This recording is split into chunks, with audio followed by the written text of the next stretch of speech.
Comme on l'a vu, le hadith de Dat ou Anwat n'est pas une preuve textuelle qui justifie l'excuse de l'ignorance ici-bas, et on peut même aller plus loin, c'était une preuve qui était utilisée par ceux qui voulaient réfuter le Cheikh Mohammed ibn Abdul Wahhab rahimahullah. هذا ذكره الشيخ في كشف الشبهات، جاب هذه الشبهة وأجاب عنها، قال إنهم لم يفعلوا ولو فعلوا لأشركوا.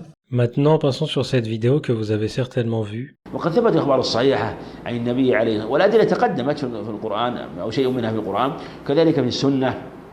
Donc c'est un savant qui voit l'excuse de l'ignorance ici-bas. Il s'appelle Cheikh Abdel Mohsin Az-Zamil, qui a étudié auprès de Cheikh Ibn Baz rahimahullah pendant 15 ans. C'est un éminent muhaddith, fin connaisseur des récits des salafs, connaissant les arguments de Cheikh Ibn Baz rahimahullah dans l'excuse de l'ignorance, mais il n'a pas adopté sa position. Maintenant, si l'on va sur ce texte-là, quant aux extrémistes, ils appliquent leurs principes corrompus, ou du moins c'est ce qu'ils devraient faire. Il n'y a donc pas de différence pour eux entre le proche et le lointain, des endroits où la science est accessible, etc. Si l'on prend Cheikh Ibn Baz rahimahullah, comme on l'a déjà vu, il ne voit pas l'excuse de l'ignorance ici-bas, et il ne fait pas de différence entre celui qui est proche de la science et celui qui est loin de la science, concernant l'excuse ici-bas.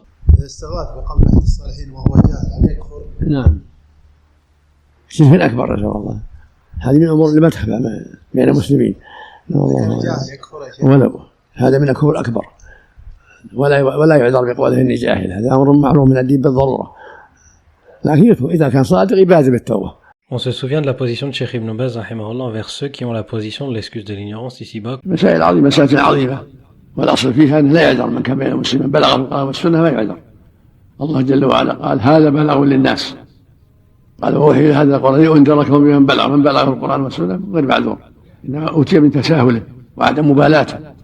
لكن هل يقال أنها مسألة خلافية الله سبحانه؟ لم يكن خلافية إلا في الدقائق اللي قد تخفى، مثل القصة اللي قال لأهل يحرقوني. لأن هؤلاء الذين توقفوا بكفرهم لهم هذه الشبهة، فالمقصود أن الموحد المؤمن الذي توقف عن تكفير بعض عباد القبور لا يقال إنه كافر لأنه لم يكفر الكافر، ولكن يتوقف في تكفيره حتى يبين له وتزول الشبهة أن هؤلاء الذين يعبدون القبور ويستغيثون بالأموات كفار. Et donc pour Cheikh Ibn Baz rahimahullah, ça va plus loin que la simple alliance et des aveux. Ça va jusqu'au takfir de celui qui voit l'excuse de l'ignorance ici-bas, après établissement de la preuve sur lui, parce qu'il a des ambiguïtés dans cette question. كذلك الحديث الآخر قال لما قال اللهم أنت عبدي وأنا ربك أخطأ من شدة الفرح. Avant de lire le hadith, passons par ce hadith Qudsi. Anas ibn Malik radiyallahu anhu rapporte que le messager sallallahu alayhi wa sallam a dit: Ô fils d'Adam, tant que tu m'invoqueras et tu espéreras en moi, je te pardonnerai quoi que tu fasses et ne m'en soucierai pas. Ô fils d'Adam, si tes péchés atteignaient le haut du ciel et qu'ensuite tu me demandes pardon, je te pardonnerai. Ô fils d'Adam, si tu venais à moi avec des péchés qui empliraient la terre et qu'ensuite tu me rencontrerais sans ne rien m'associer, donc dans l'au-delà, je viendrai à toi avec autant de pardon. Et la partie importante, c'est sans ne rien m'associer. C'est ce que l'on retrouve avec Cheikh al-Islam ibn Taymiyyah rahimahullah dans Al-Istiqama. Ces péchés en présence de l'unicité authentique valent mieux que la corruption de l'unicité sans ces péchés. En effet, Allah Azza wa Jal dit: certes, Allah Azza wa Jal ne pardonne pas qu'on lui donne quelques associés, à part cela, il pardonne à qui il veut. C'est-à-dire que la corruption de l'unicité est bien pire que le fait d'avoir énormément de péchés. Parce qu'Allah Azza wa Jal pardonne les péchés, mais Allah Azza wa Jal ne pardonne pas qu'on lui donne quelques associés. Et si l'on revient sur l'explication du hadith, ce hadith nous montre l'ampleur de la miséricorde d'Allah Azza wa Jal et de sa générosité. Il montre les causes par lesquelles l'individu gagne le pardon d'Allah Azza wa Jal. L'invocation et le fait d'implorer son pardon.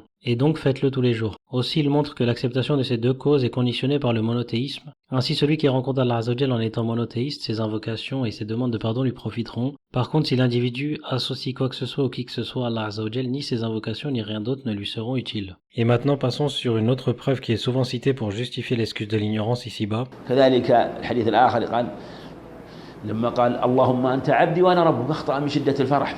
Donc certes, Allah Azza wa Jal est plus heureux du repentir de son serviteur lorsque celui-ci se repent à lui que l'un d'entre vous dont la monture s'échappe, emportant avec elle sa nourriture et sa boisson alors qu'il se trouve sur une terre désertique. Désespéré, il finit par s'allonger à l'ombre d'un arbre en ayant perdu l'espoir de la retrouver. C'est-à-dire que la personne a perdu toutes ses vivres, toute son eau, il n'y a absolument personne aux alentours, et donc la seule issue qu'il a devant lui c'est la mort. Désespéré, il finit par s'allonger à l'ombre d'un arbre en ayant perdu l'espoir de la retrouver, tandis qu'il se tient ainsi, voilà sa monture qui se présente devant lui, il la saisit alors par son morse puis s'exclame fou de joie: Oh Allah Azza wa Jal, tu es mon serviteur et je suis ton Seigneur. Il s'est trompé à cause de l'intensité de sa joie. Donc vous avez bien entendu, il s'est trompé à cause de l'intensité de sa joie. Si l'on regarde l'explication, comment peut-on évaluer l'intensité de cette joie? En réalité, elle ne peut être imaginée que par une personne ayant vécu une telle situation. C'est une joie immense, une joie qui exprime la vie après la mort. C'est pour cela qu'il a saisi le morse de sa monture en s'exclamant « Oh Allah Azzawajal, tu es mon serviteur et je suis ton Seigneur ». Il voulait dire « Oh Allah Azzawajal, tu es mon Seigneur et je suis ton serviteur ». Mais il s'est trompé à cause de l'intensité de la joie. Donc, est-ce qu'il a dit cette parole-là par ignorance? Non. Il s'est trompé à cause de l'intensité de la joie.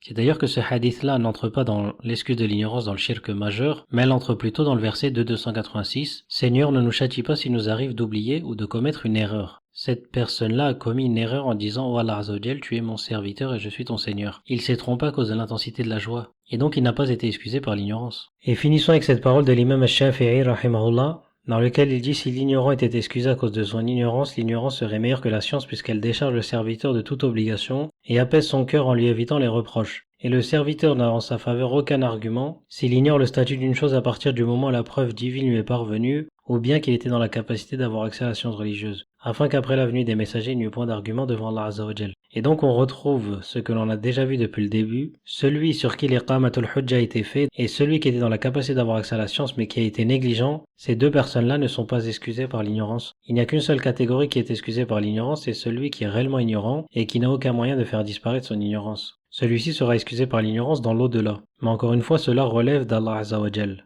ولا الجهل على قسمين جهل يمكن زواله هذا لا يعذر فيه بالجهل يعني يسأل أهل العلم يطلب العلم يتعلم يقرأ هذا يمكن زواله فلا يعذر إذا بقي عليه أما جهل لا يمكن زواله ما عنده أحد ولا يسمع شيء ولا يدري عاش منقطعا ولم يسمع بشيء هذا ما يمكن زواله هذا يعذر به يكون من أصحاب الفترة ما يحكم بإسلامه لكن يكون من أصحاب الفترة فوض أمره إلى الله ما كنا معذبين حتى نبعث رسولا نعم